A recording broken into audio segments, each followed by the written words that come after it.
Okay, so straight up the first thing I have to say about this is it is huge! I mean, there it is beside the Master Grade, and I mean Master Grade Sazabi Verka. There it is beside a Perfect Grade, the Perfect Grade 007 sword, and there it is beside the Core Gundam. Hey, what is up everyone? Welcome back to another review, and today I'm taking a look at this absolute monstrosity that, well, kind of looks like a chicken. And that, of course, is the High Grade Penelope. Once again, this video right here would not be possible without those absolutely awesome people over at HobbyLink Japan. So if you do want one of these absolute huge beauties of your own, then there is a link down there in the description. Now let's get to the review. So definitely with a kit this unique, I have to open up this review with the shelf presence test. And this thing absolutely slays a shelf. So I will mention right off the bat that this is a shelf mainly of Master Grade Universal Century mobile suits, which means they're all pretty big for the most part, and a whole different grade compared to this kit. That's why I threw up the two different high grades there, so you can see beside a couple of high grades. That of course is with the high grade Narrative Gundam and a high grade Char Zaku. Compared to those high grades, this right here is an absolute monolithic kit, and even compared to a shelf full of Master Grades, this fits in because it's so big. All in all,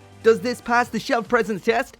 With flying colors. So awesome. So now moving right into the aesthetics of this kit, and there's a full 360-degree spin of absolutely every angle of this kit. And all I can say is, this does look ridiculously awesome while still looking a bit ridiculously weird because, well, it straight up looks like a chicken. Once you see the chicken, you can never unsee the chicken. It's even chicken colors. But besides that, it does look awesome. When I did post an image of this on Instagram just after I finished the build, some of you guys mentioned that you didn't know that this has two different forms. That of course is this what you're seeing right here, which is the Penelope, which is a combination of the Odysseus Gundam and the fixed flight unit. That's the big chicken looking thing. But anyway, here is a spin of what it looks like without it. So side by side, there is what the Penelope looks like on the left, and there is what the Odysseus Gundam without all that armor looks like on the right. So you do have two different options in this box, which is awesome. And I have to say, I love that Odysseus Gundam. Cannot wait until we get that eventual Psy Gundam announcement. But anyway,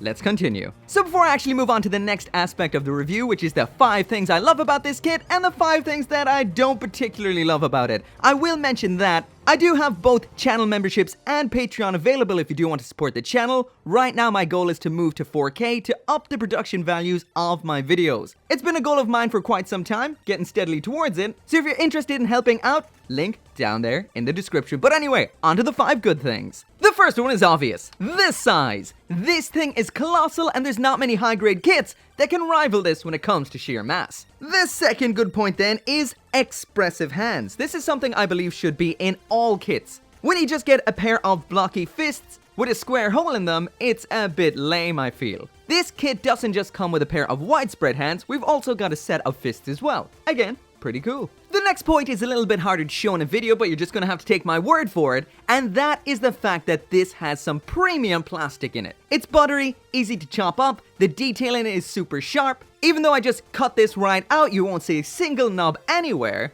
And on top of that, there's no polycaps, which makes it strong for the most part. But we'll talk about that a little bit more when we get to the bad points. The next good point, and this one has probably been super obvious to you since the get-go, and that is the panel lining on this guy. The panel lining opportunities are some of the best I've ever seen, and this was one of the funnest kits to panel line that I even panel lined the back of it, and I never do that. I did do a pretty quick job on this, so it might be a little bit patchy here and there. I also used a gray panel lining marker, which can be a bit sheerer than a black one. Personally, I don't like the hyper contrast of the black panel lines on white surface. I think it looks a little bit too harsh. But the panel lines on this kit are beautiful. There's a lot of hex patterns, a lot of nice thin lines to fill in. It really is special feeling in that regard.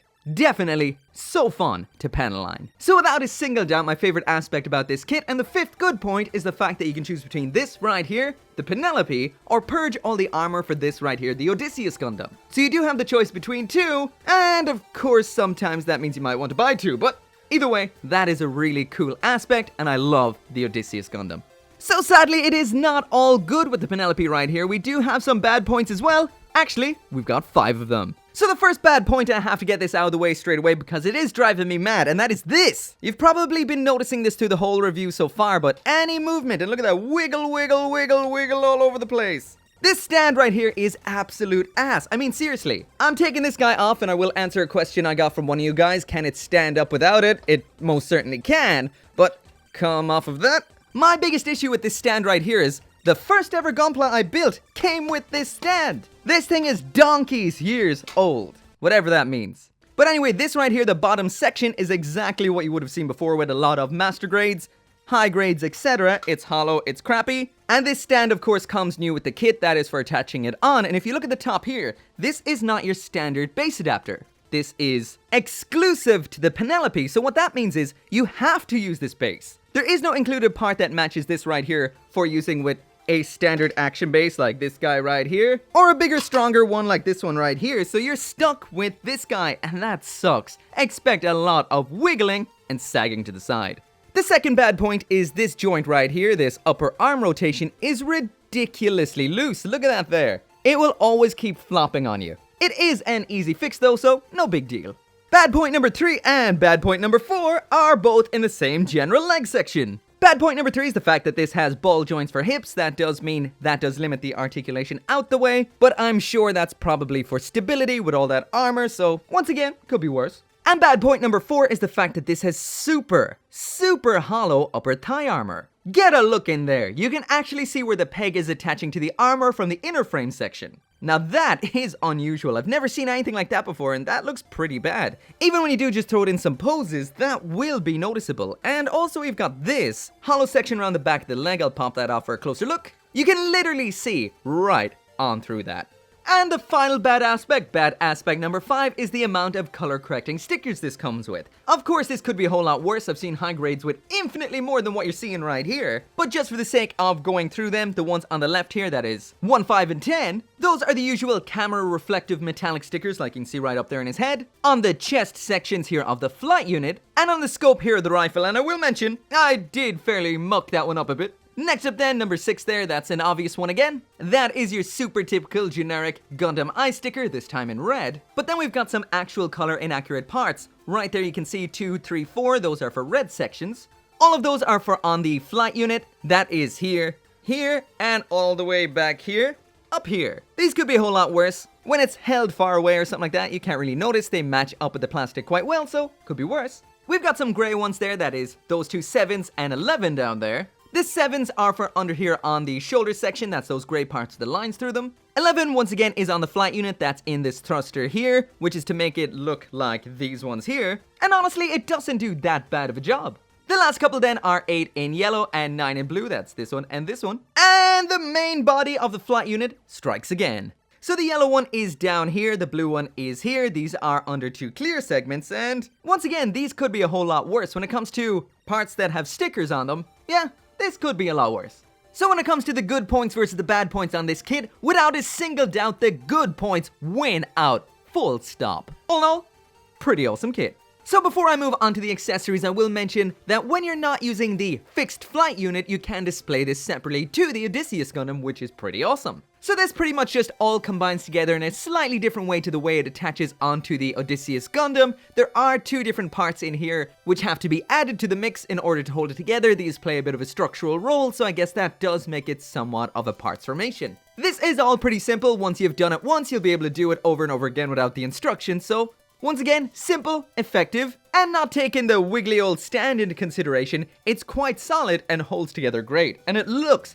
pretty awesome. Still looks like a chicken though. So while I have the Odysseus stripped down like this, I might as well do some size comparisons of what this is like compared to some other Universal Century mobile suits. So that's what it is actually like size-wise, beside the Crossbone as well as the Blue Destiny. So this is one big Gundam. There is what the Odysseus Gundam would look like standing beside a Gundam Mark II or a Gundam Narrative. There it is beside Gundam Moon and the Silver Bullet Suppressor.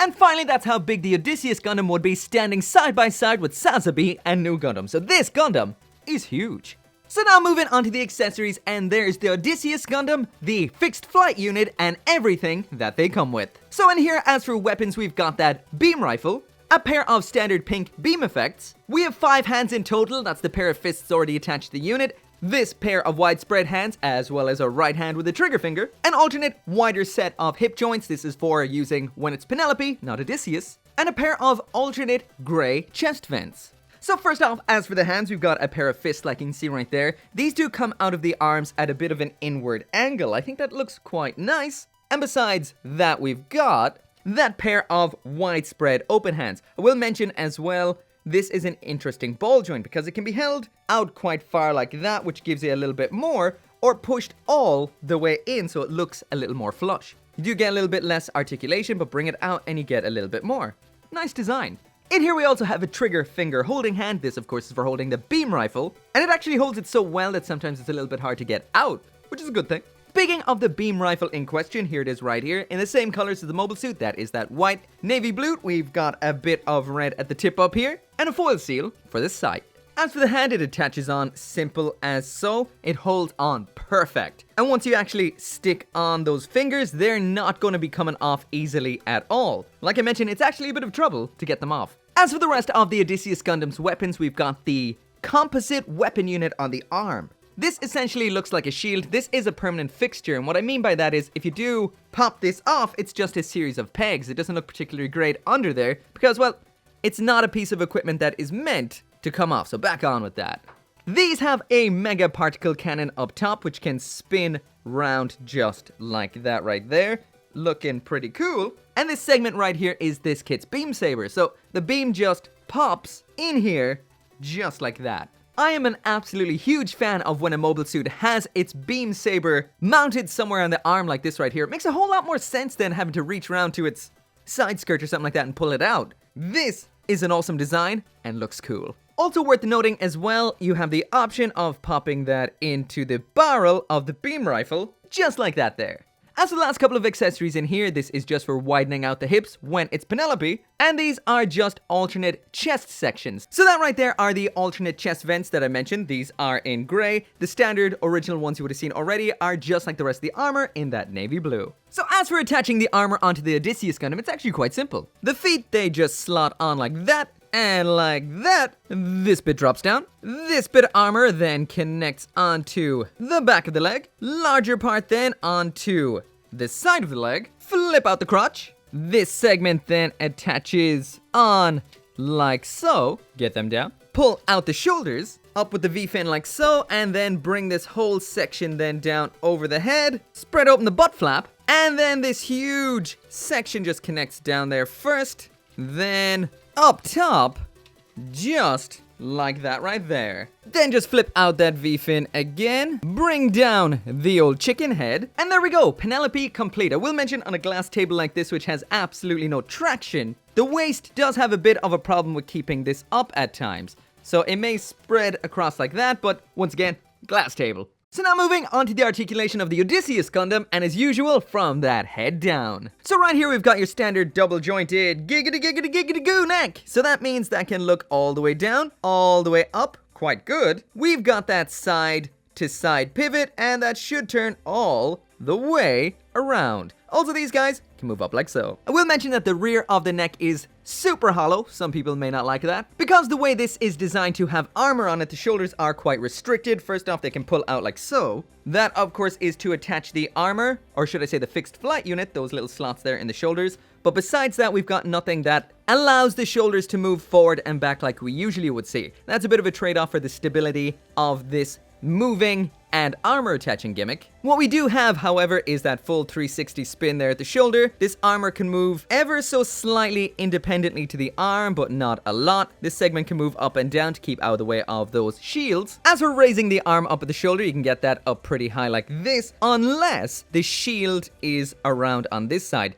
Then stuff does kind of get in the way. So if the shield is there, it gets blocked. However, if you rotate it out of the way, it does not. We have full rotation here at the upper arm. We've got a second full rotation here at this point. It can be quite tough to get that to rotate around without hitting off stuff, but that can rotate. Next up, we've got one absolutely fantastic bend at the elbow. At the wrist, we've seen this before. This is that nice extending ball joint wrist. At the torso here, and obviously in the name of keeping this stable under the load of the fixed flight unit, we don't have anything at all going on the torso. We've got a bit of that to that when it comes to rotation, but that is all we've got there. A little bit of a wiggle at that ball joint, but not much. Down at the crotch, we've got this little bit that drops down like so. That's for attaching the armor. Pop that up out of the way. The skirting armor is nicely designed, can move up here and here. These are attached out of the box. You need to snip them apart. Side skirting armor can move up and down like so, as well as rotate up to the front and out to the back like so. And around here on back, we've got one giant premium butt flap. These are both on ball joints. They can move in and out ever so slightly, can move up and forward just like so, or should I say backward, which does mean we get absolutely uninhibited access to everything that's going on in the waist. So as for what we do have in here, first off, we do have a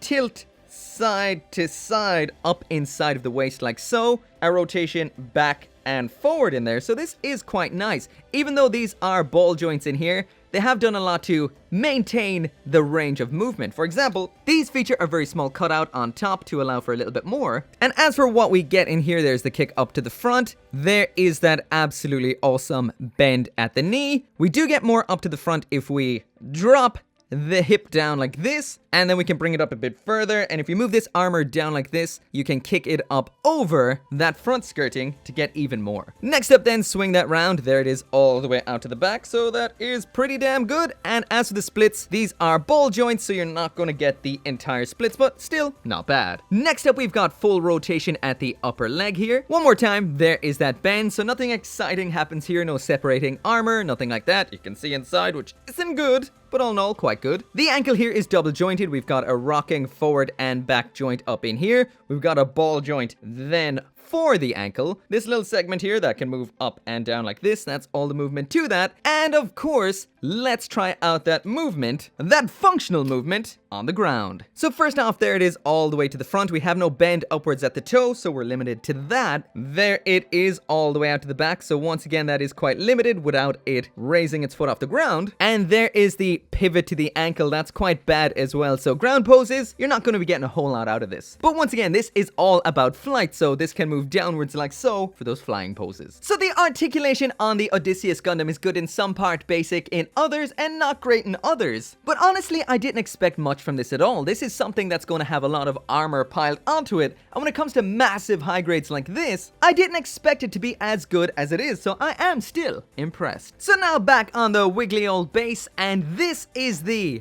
Odysseus Gundam and the flight unit together in the flight form, just to demonstrate some of the articulation once it's all together. So one cool aspect about this is, well, I guess it's a good aspect based on top of a bad aspect, is that in here, and you can just about see it inside there, we have a pair of these little peg hook things that attach into those little hollow sections on the side of the thighs in order to hold the legs in position that is outstretched backwards like this when it's in its flight form, because the waist ball joints are too weak to hold the legs in any kind of pose once this armor is attached. You'd probably be able to fix that with a bit of tightening up, but as it stands, out of the box, it is too weak. But anyway, I'm gonna pop those off to get it back into its normal form. Just a bit of a demonstration of how weak these are. They just kind of flop right out of a pose, just like so. So it is fine when it's the Odysseus Gundam, but right here, a little too weak. Just like this base could always do, we can rejigger that into this upward position. And as for that transformation back to the normal mode, this pops in like so. Move this up like that. The chicken head lifts off and tucks back like so. The head can pop back out, get that V-fin in position. There we go. And then just bring down the waist armor like that. The shoulders, bring them back down and in like that right there. And that is essentially it back to the way that it should be. You might wonder how all this armor affects the articulation, say, on the arms and stuff, and honestly, not that much. Sure, a lot of stuff does kind of clash, but you can move them out of the way, so the arms still have their full range of motion inside of that. And as for the legs down here, these are essentially a bit of a lost cause, because sure, they can still bend, but that is a little bit limited now. But because the waist, well, unmodified, is too weak, you're not really going to get much poses out of that. But once you actually tighten that up, you'll probably be able to get some cool poses. Obviously though, not as much as when it's just the Odysseus Gundam. So that right there is it for the review, and all I can say is this is one epic kit right here.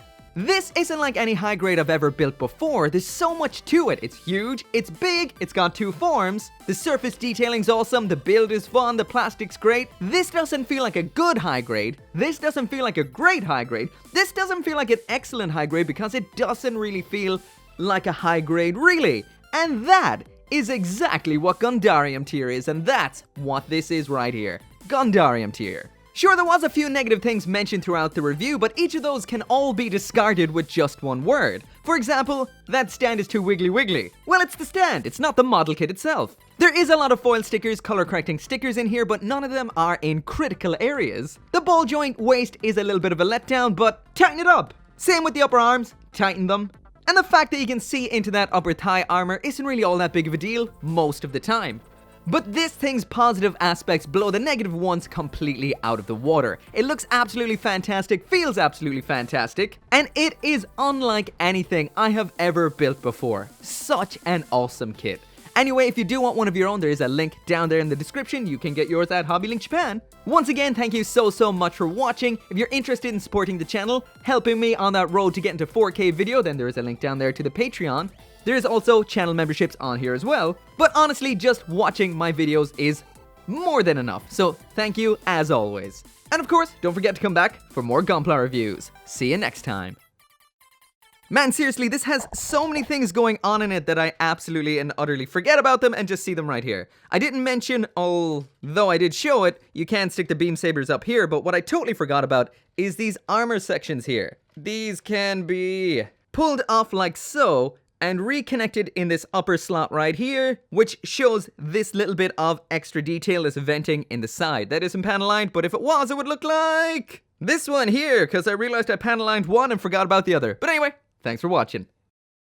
And of course, I cannot finish this video without thanking everyone who supports me on my channel memberships and on Patreon, including Craig Jury, NQG420, Kaiser721, Forged Horizons, Vex, Bullwick, Tyler Sanders, and Frank04484.